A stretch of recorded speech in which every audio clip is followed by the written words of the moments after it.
full time earlier today well, technically yesterday at the time of recording because it's just gone past midnight. But anyway, it has finished in Sydney.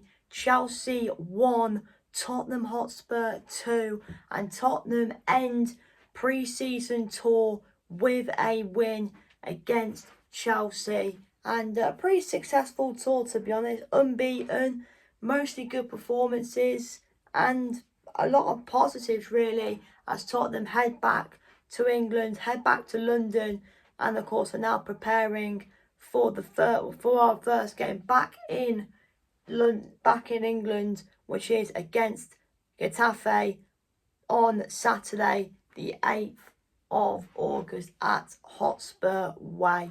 But let's talk about this game between Chelsea and Spurs, which Spurs won 2-1. I thought first half, I thought we played okay. Spurs dominating the ball. I think we had around 70% possession at half time. We had a lot of the ball, but my only problem is that Spurs just weren't really doing much with the ball. We weren't really creating any chances.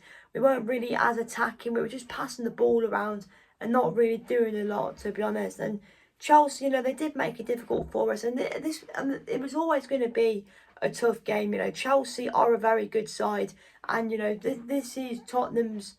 Well, today was Tottenham's first big test, really, because you look at the teams we played so far in pre-season, you'd expect Spurs to beat those teams.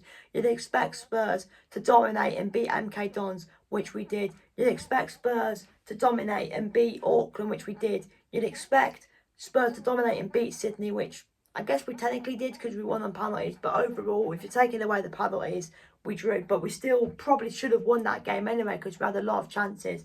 So today was always going to be a tough game against the Chelsea side, who obviously new manager for Chelsea. They fielded a pretty strong team as well. Obviously we did as well, but it was always going to be a tough game. And the first half was difficult. Chelsea, they pressed really well, and they made life difficult for us. We didn't really have many chances really in that first half, but we obviously did actually put the ball in the back of the net. New signing Sandro Tonali getting his first goal for the club. A nice finish it was, to be fair. I think we can get used to some goals outside the box from Sandro Tonali. A bit unlucky, to be honest, from the Chelsea goalie. It did take a slight deflection off one of the Chelsea players, which obviously completely threw off Chelsea's goalie. But Sandro Tonali scores to put us 1-0 up, and he actually started that move as well. And I thought Tonali actually was quite good in that first half, as well as Conor Gallagher. I mean, Gallagher in the first 10-20 minutes was all right, and then he kind of just fell off really after that. Chelsea's goal, it's a bad goal to give away, to be honest. Van Hecker just doesn't stop the cross, and Andy Robertson is too busy ball watching. I don't think he really realises Esteval is behind him, and obviously Esteval is the player who scored to get Chelsea back into the game. And I mean, it happened so many times last season, conceding goals from crosses, and it looks like Spurs haven't learned from that. But I mean, that is the first, throughout all the games we played in pre-season, that is the first goal we have conceded from a cross. It's only the second goal we've conceded in pre-season. Of course, we obviously conceded against Sydney in the last game, and that was quite a poor goal to give away as well. And the goal today from the Chelsea goal was poor to give away because Van Hecker, I mean, he's just kind of stood there, Van Hecker, and he just kind of, I mean, if I put the camera down here to see where my legs are, Van Hecker just goes. There's no real attempt from Van Hecker to stop the cross. He's got to be doing better there. And Robertson, he's got to check his shoulders. He's got to see who's behind him. I mean, I think it does take a little bit of a deflection off someone, so he had to try and adjust his movement and and stuff like that quite quickly because the movement of the ball changed. So I mean, you can kind of say it's unlucky, but I still think it's a poor goal to give away because Van Hecker should have stopped the cross, and Robertson's too busy ball watching. He's not checking his man behind him.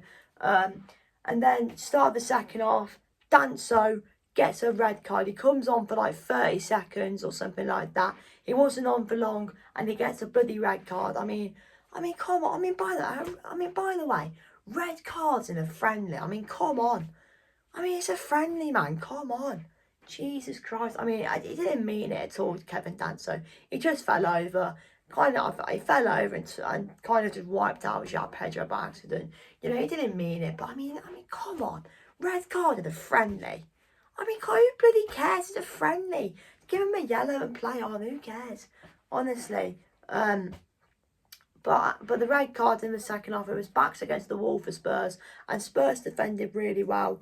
Anthony Kinski, by the way, oh my God, the redemption story keeps on continuing. He was unbelievable after the red card.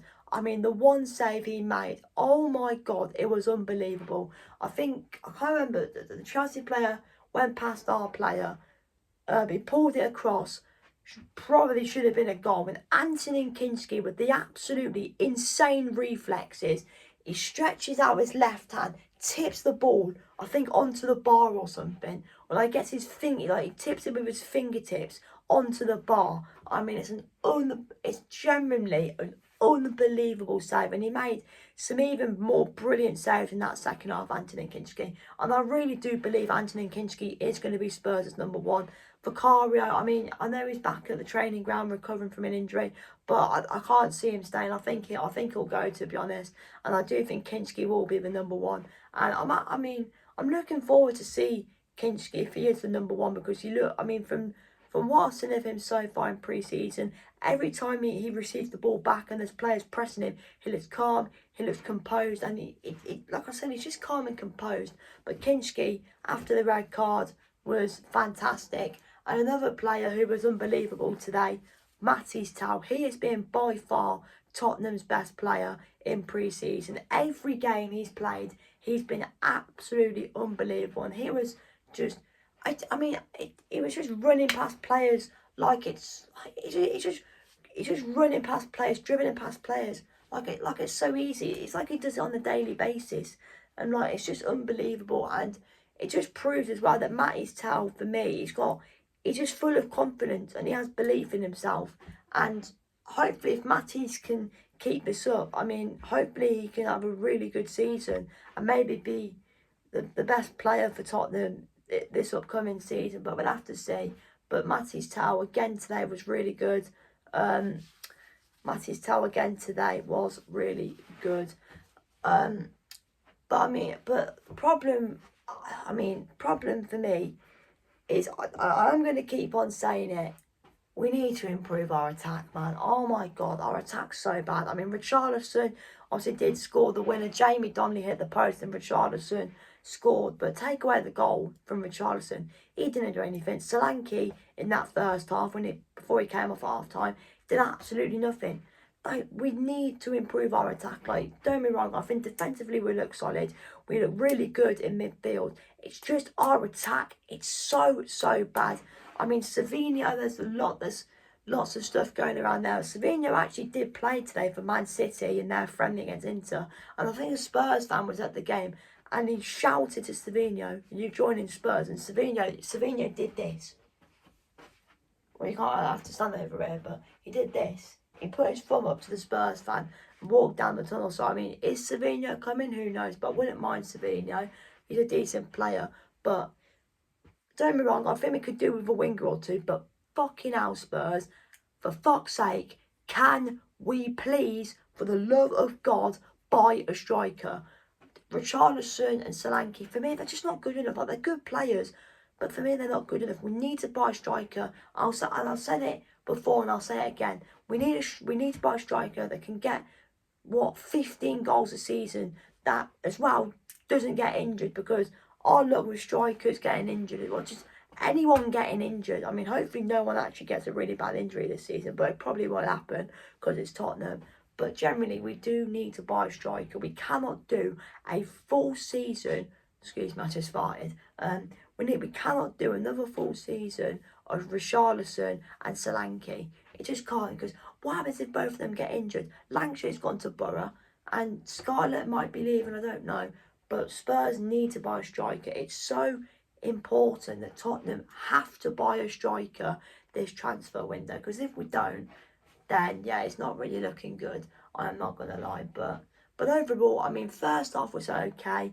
I thought the second half was a little bit better, and I mean, you know, things are definitely well when Spurs land and when Spurs return to England and London, whatever. I think that's probably hopefully where things are going to ramp up a lot, because you know by the time we play that Getafe game, you know, it'll be 2 weeks until the season starts. Then we play Hoffenheim on the 16th and the 17th. Then there'll be a week before that opening game against Brentford. So I think things, when Spurs return to England, they will ramp them up. Hopefully we might see players like Mickey van der Ven play.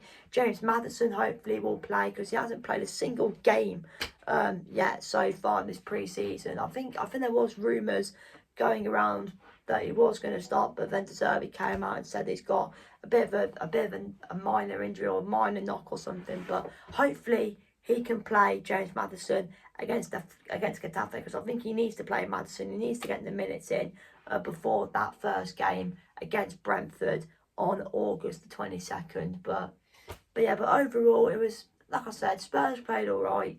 But yeah, let me know your thoughts down in the comments of the game. And yeah, I'll see you next Saturday, where Tottenham Hotspur take on Getafe at Hotspur Way. So yeah, thanks for watching, and yeah, goodbye.